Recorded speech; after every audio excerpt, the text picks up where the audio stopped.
तर विकृती विरोधात लढणं हे शिवसेनेचं काम आहे आणि पुण्याच्या भविष्यासाठी लढत राहणार असं धंगेकर म्हणाले। माझी लढाई ही भाजप विरोधात नाही तर विकृती विरोधात आहे। अड्डेवाले आणि गुत्तेवाल्यांना सोडणार नाही। झी 24 तासच्या मुलाखतीत माजी आमदार रवींद्र धंगेकरांनी हा निर्धार व्यक्त केला आहे। मी शिवसेनेचा माझ्या ऑफिसवर शिवसेनेचा धनुष्यबाण आहे। मी शिंदेंचं नेतृत्व मानलंय आणि त्यांनी मला जोपर्यंत त्यांनी एक सैनिक म्हणून मला जो आदर दिलाय तेवढा आदर मला कुठल्याही पक्षात दिलेला नाही। आणि त्यांनी डायरेक्ट त्यांना फोन केला किंवा एखादं जनतेचं काम असेल तर मला डायरेक्ट त्यांनी बोलून माझं ते नागरिकांची सेवा करण्याचं मी सेवा करतो त्यांनी हातभार दिलाय। त्यांच्याबद्दल निनांत आदर आहे।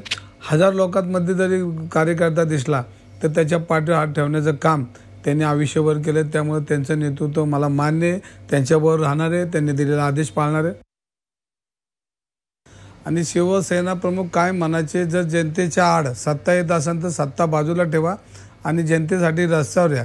आणि शिंदे साहेबच तसेच सत्ता हात ते काही चिकटून बसणार नाहीत। ज्या वेळेला या जनतेवर आणि याच्यावर जर अन्याय होत असेल आणि काय विकृती भाजप नाही काय विकृती जर अन्याय करत असेल तर विकृतीच्या विरुद्ध लढणं हे शिवसैनिकाचं पहिलं कर्तव्य आणि ते पार पाडण्याचा प्रयत्न मी करतोय। विकृतींनी ध्यानात ठेवला पाहिजे आणि विकृतीच्या विरोधात पुणेकर म्हणून पुणेकरांसाठी महाराष्ट्रातल्या विद्यार्थ्यांसाठी जैन युवकांसाठी हा लढा उभा आहे। हा नाही लढा शेवटच्या मिनिटापर्यंत हा लढत राहणार। ज्या ज्या विकृतीने ह्याच्यामध्ये हस्तक्षेप केलाय चुकीचं कारभार केले त्याच्यावर पोलीस केस देवेंद्र फडणवीस साहेबांना विनंती करा।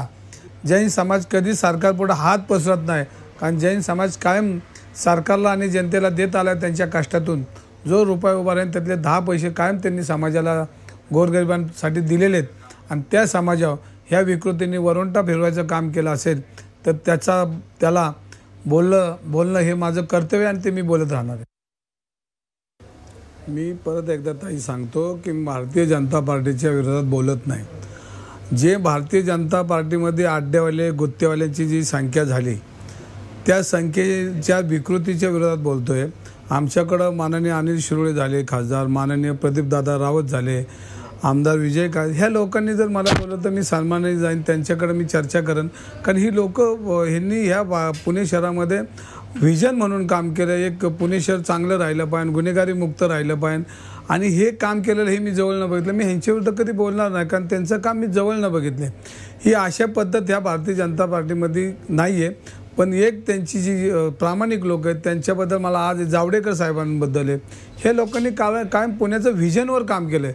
आणि इकडं गुन्हेगारी सावकारकी बिल्डर लॉबी ही त्यांनी कधी आजूबाजू आसपास येऊन नाही। मग बापट साहेब बी असतील, मी त्यांच्यावर कायम विरोधात निवडणुका लढवल्या पण त्यांनी अशा पद्धतीचं पुण्याची भाजप ही बिल्डरांच्या दारात बांधलेली नाही।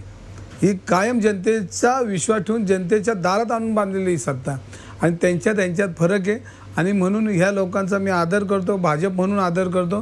पण अड्ड्यावाले आणि गुत्तेवाले ह्यांच्याबरोबर माझी बोलायची इच्छा नाही। ती विकृती हे समाजाला लुटणारी आहे आणि ह्याची यादी उद्या मी अजून ह्याच्यापेक्षा सविस्तर बोलेल।